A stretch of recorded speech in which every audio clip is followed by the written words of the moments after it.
Salut à tous, j'espère que vous allez bien et que tout se passe très bien pour vous. Victoire du Real Madrid ce soir, 4-1 face à Las Palmas. Le Real Madrid qui passe donc leader de la Liga. Et franchement les gars, ça fait plaisir. Ce soir, on a vu une très belle performance du Real Madrid qui a su dominer la rencontre de bout en bout. Et surtout, des joueurs qui ont su, n'est-ce pas, prendre le match à leur compte et qui ont montré des très belles choses sur le terrain. Déjà, on va parler des buteurs de ce soir.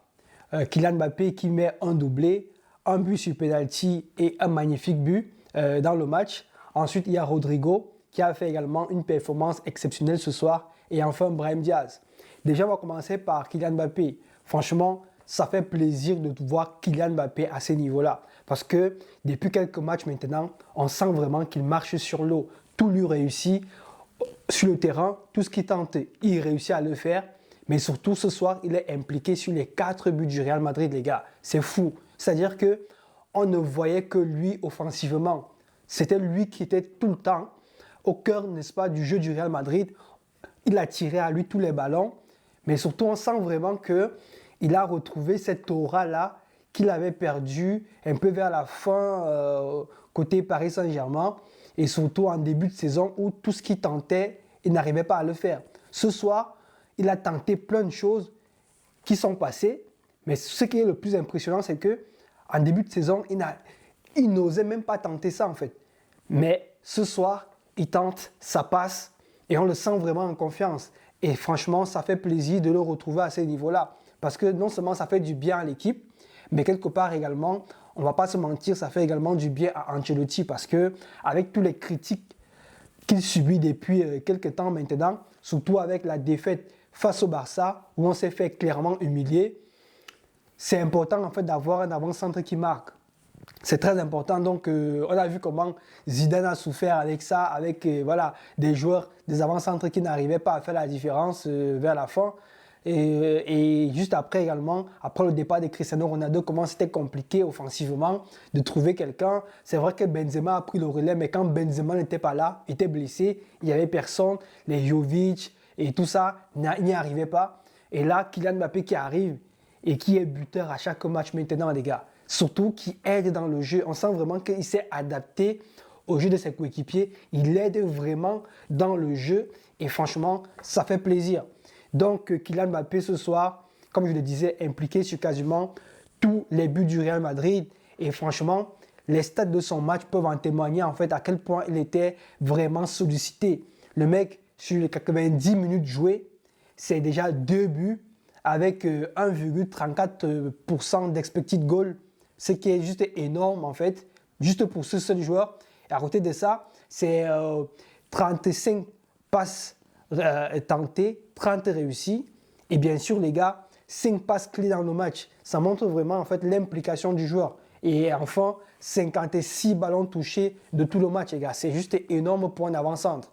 Donc, ça, ce sont les stats de Kylian Mbappé ce soir. Comme pour dire, il a vraiment marché sur l'eau en fait. Ensuite, les gars, je voulais parler du match de Rodrigo. Rodrigo qui était positionné sur le côté gauche de l'attaque du Real Madrid ce soir. Et franchement, les gars, à gauche, c'est vraiment son poste en fait.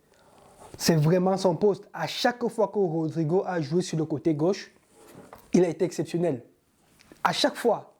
Ça, c'est systématique. Et ce soir, ça ne fait que renforcer cela en fait. Il a eu une note ce soir de 9,5, juste en dessous de Kylian Mbappé qui était à 10, alors qu'il est buteur et passeur décisif.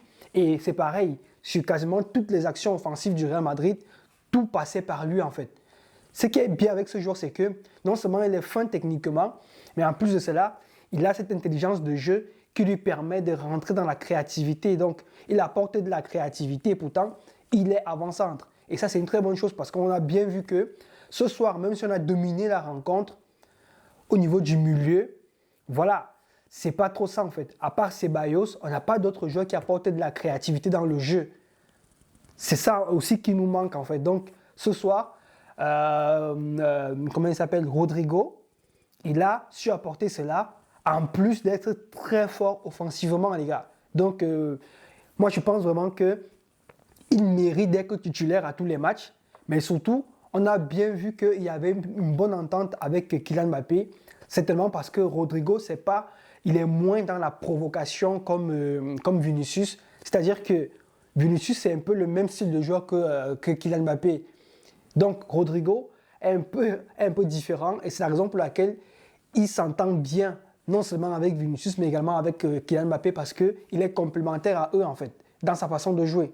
Donc, franchement, Rodrigo, ce soir, très, très, très fort. Et comme je l'ai dit, les gars, s'il faut retirer quelqu'un, je ne sais pas qui ça sera. Ça sera certainement lui parce que, voilà, il est légèrement en dessous des trois autres grandes stars du Real Madrid. Je parle de Kylian Mbappé, Bellingham et bien sûr Vinicius.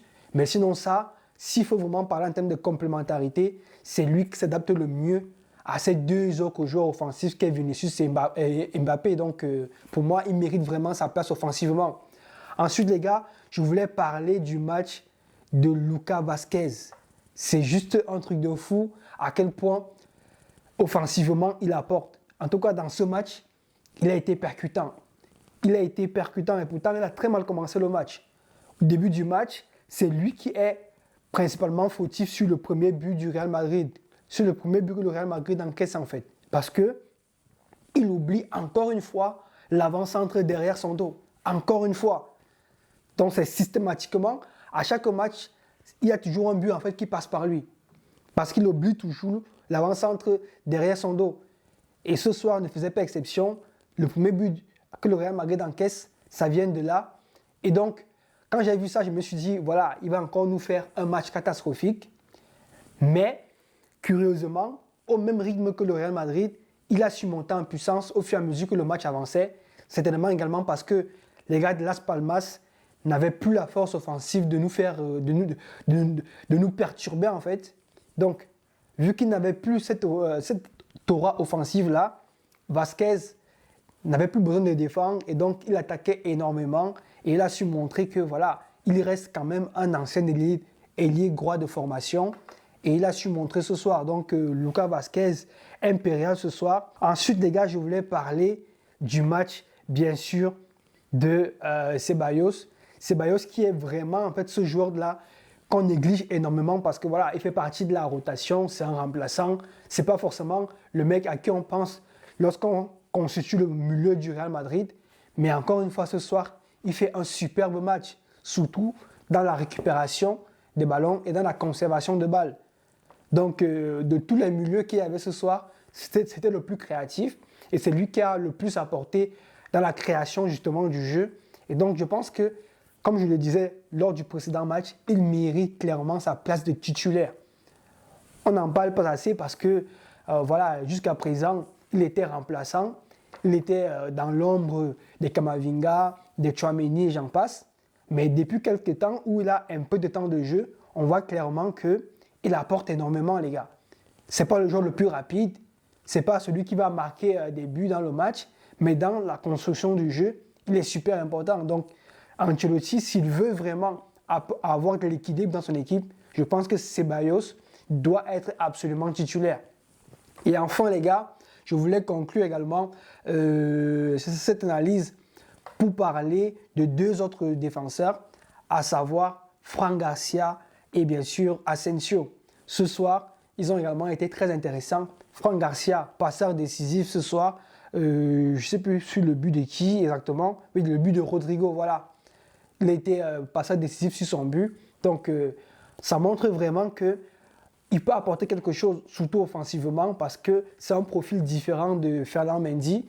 Donc, lui se projette vers l'avant. C'est vrai que techniquement, c'est pas trop ça, mais sinon ça, dans la vitesse, dans la capacité à pouvoir délivrer de bons centres et surtout dans son endurance dans le match, voilà les gars, il mérite vraiment sa place. Espérons maintenant qu'il va progresser défensivement pour véritablement prendre une place de titulaire sur ce côté gauche-là. Mais ce soir, il a fait un très bon match. Pareil pour Asensio, qui a une nouvelle fois montré que voilà, c'est un jeune joueur et que petit à petit, avec du temps de jeu, il va acquérir de l'expérience et il va monter en puissance. Parce que clairement, l'avenir de la défense du Real Madrid va passer par lui, les gars. Donc, c'est tout pour ce débrief. Victoire du Real Madrid ce soir, comme je le disais. On passe leader de Liga devant le FC Barcelone et devant l'Atlético de Madrid. Franchement, ça fait plaisir parce qu'on a bien vu les supporters du Barça qui bombaient le torse juste après notre défaite face à eux, qui pensaient que voilà, la Liga, ce sont les matchs de coupe et tout. Et pourtant, ce n'est pas du tout le cas. Donc, malgré que nous sommes en crise, malgré que notre milieu n'est pas encore au point, on est premier de Liga, les gars, et ça, ce n'est pas négligeable.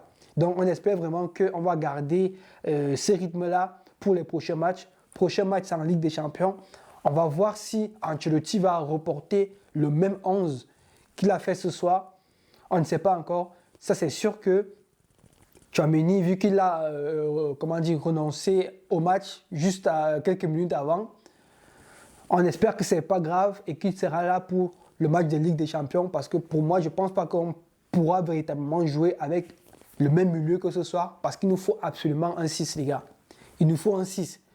Si on jouait face à une grosse équipe en face, vu comment on a mal commencé le match ce soir, je pense que le scénario aurait été différent, mais vraiment très différent parce que ils arrivaient facilement à toucher en fait notre défense, ce qui n'est pas normal. Donc, on verra bien ce qu'Ancelotti proposera pour le match des Champions League. Donc, les gars, dites-moi en commentaire ce que vous avez pensé de ce match. Qui vous mettrait pour vous en top et en flop? Pour moi, clairement, les tops ce soir, Mbappé, Rodrigo, Brahim Diaz, principalement. Bien sûr, il y a également Lucas Vázquez, Asensio et pour terminer, Fran Garcia. Bellingham également a fait un bon match, mais voilà, je voulais quand même mettre en avant d'autres joueurs. Et dans les flops, je dirais un peu Rudiger quand même, parce que voilà, on l'a très peu vu ce soir. Il a été moins présent que les autres. Donc voilà les gars, dites-moi ce que vous avez pensé de ce match. Et bien sûr, si vous êtes nouveau sur la chaîne et que le contenu vous plaît, vous savez quoi faire, n'hésitez pas déjà à liker, commenter, partager cette vidéo. Et bien sûr, à vous abonner si ce n'est pas encore le cas et à activer la cloche des notifications pour être prévenu lorsque je publie une nouvelle vidéo. Et donc, moi je vous dis à la prochaine et portez-vous bien.